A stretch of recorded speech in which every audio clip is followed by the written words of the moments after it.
Hi, good morning. Welcome to Vibrant Authentic Living. This is Nandi, and it's our lemon water in the mornings feature.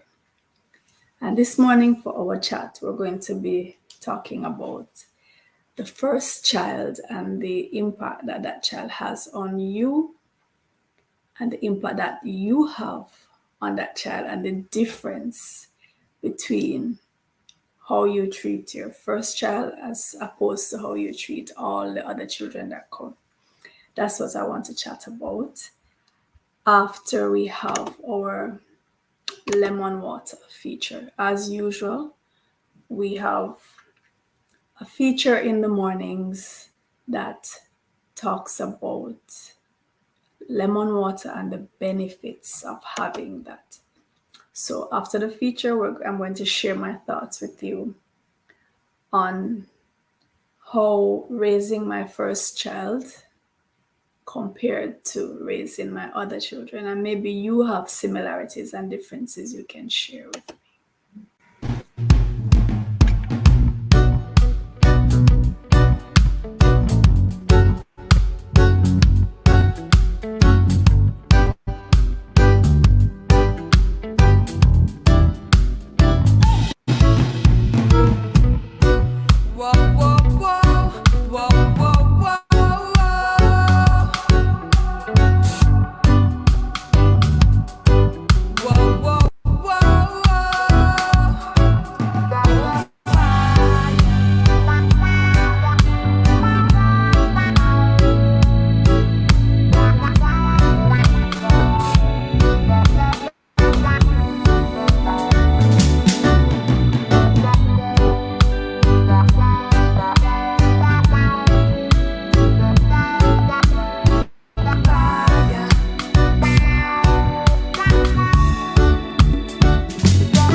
The other day I was going through some old stuff, clearing out some stuff, and I found some old albums and journals that I had kept years ago, right? So I called, I think it was two of my kids were here at the time.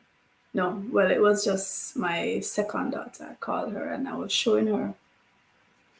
And she was so excited because she wanted to see, what she looked like as a baby. Because I'd kind of put these aside because my intention is to eventually frame them and put them on the wall. So I wanted to preserve them until that time, right? So she was looking through and then she found, uh, I don't know what you'd call it. It's not a, I guess it's like a journal, but it's a little thing that I made for her sister, which was my firstborn, right?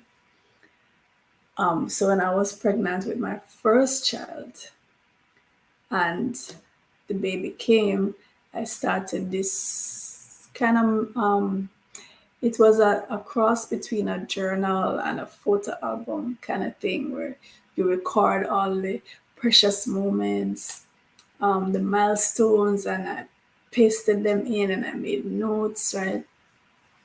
And and so my second daughter is my third child. So she was saying, "Oh, this is so nice. Where's mine? Where's my where's my book with all these precious moments and milestones and whatnot?" And the thing is, I didn't have a book like that for my other kids. It was just my first child. And I have other kinds of books on photo albums that featured each child, but there was none like this particular one with all of these milestones in it. And she was saying, "Where's mine? Or where's my brother's?" And it was then that it dawned on me that, hey, this is,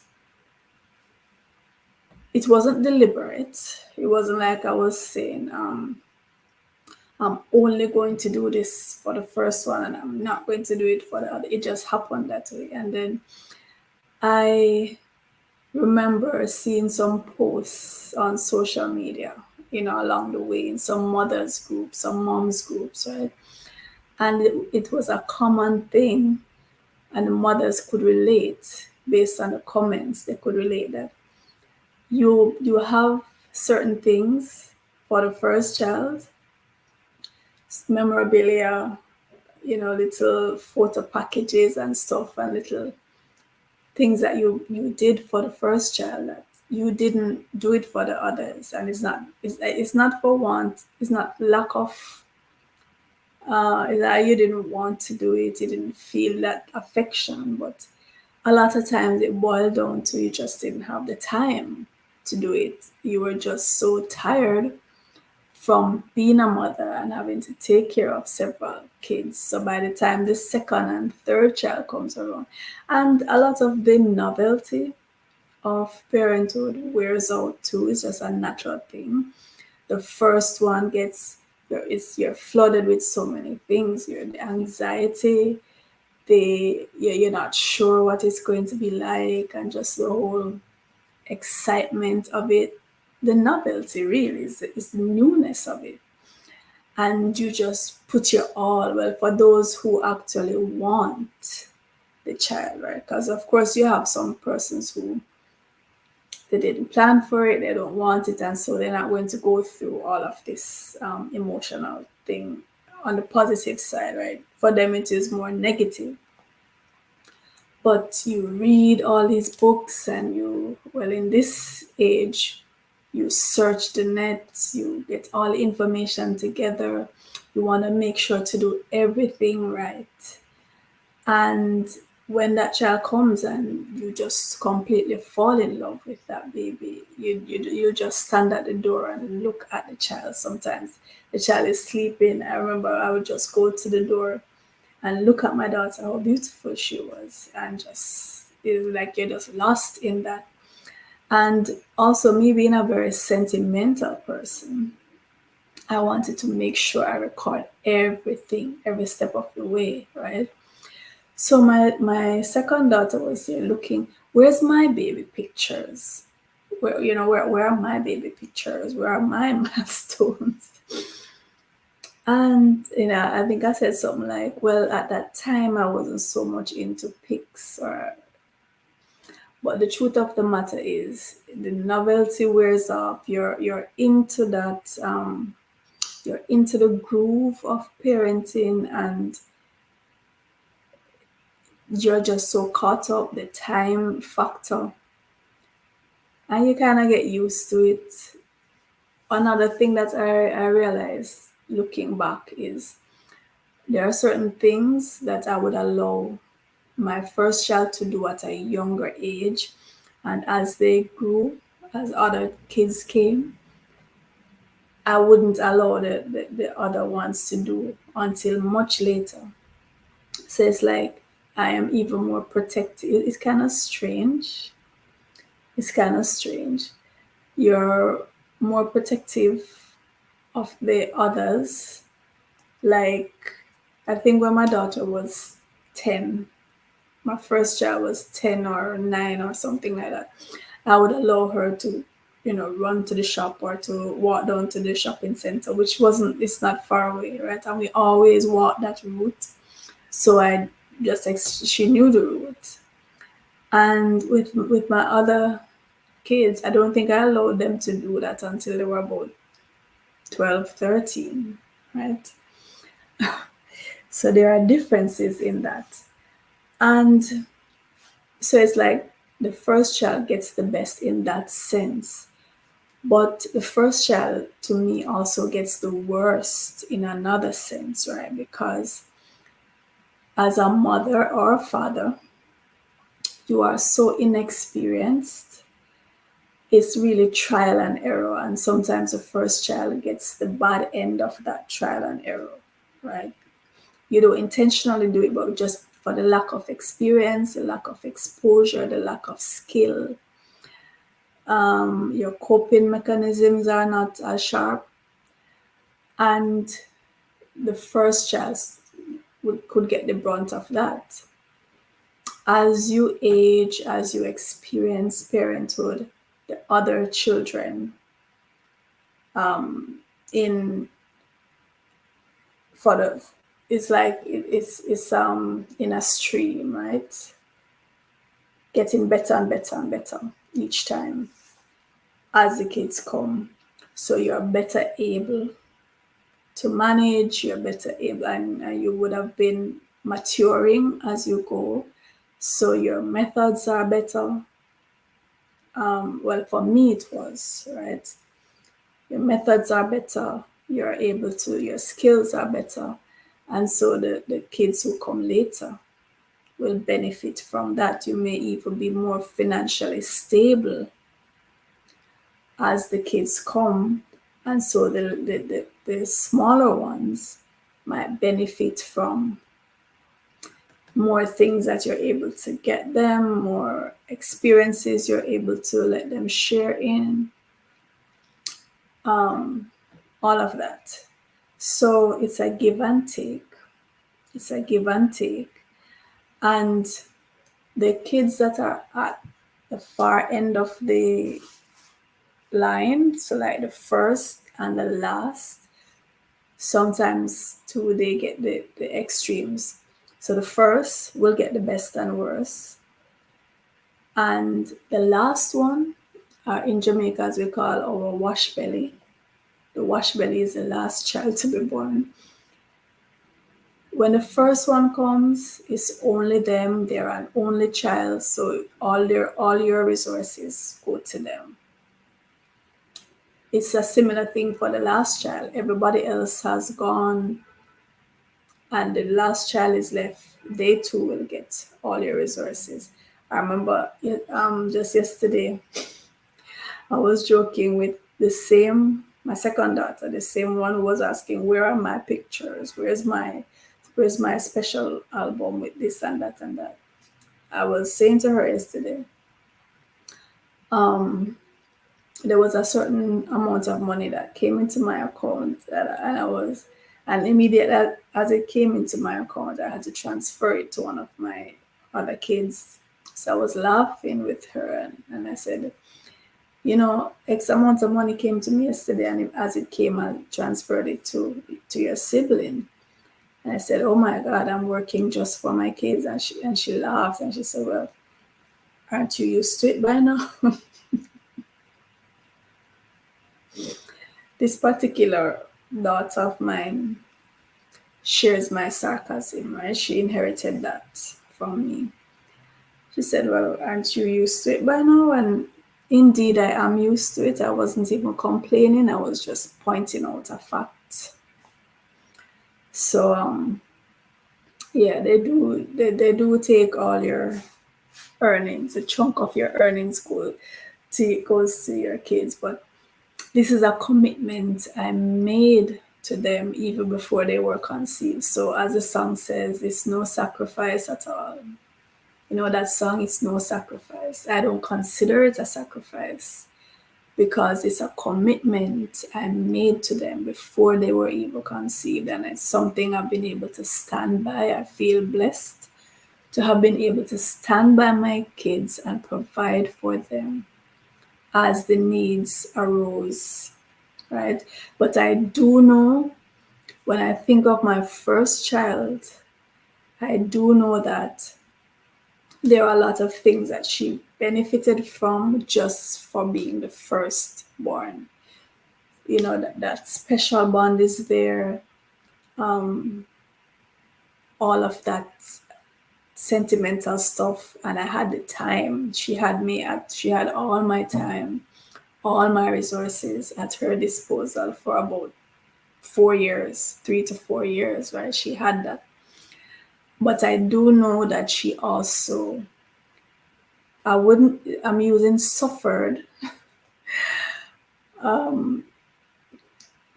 She didn't really suffer, but I'm going to say she suffered from my lack of experience, from the fact that I was what, 21? I was 21 years old when I had my first child.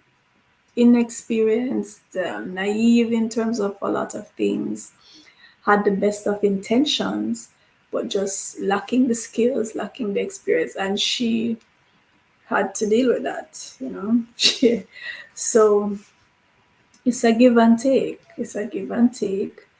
But all in all, you know, I love raising children. I love providing for them and being there for them. That's something, it's a matter of pride for me.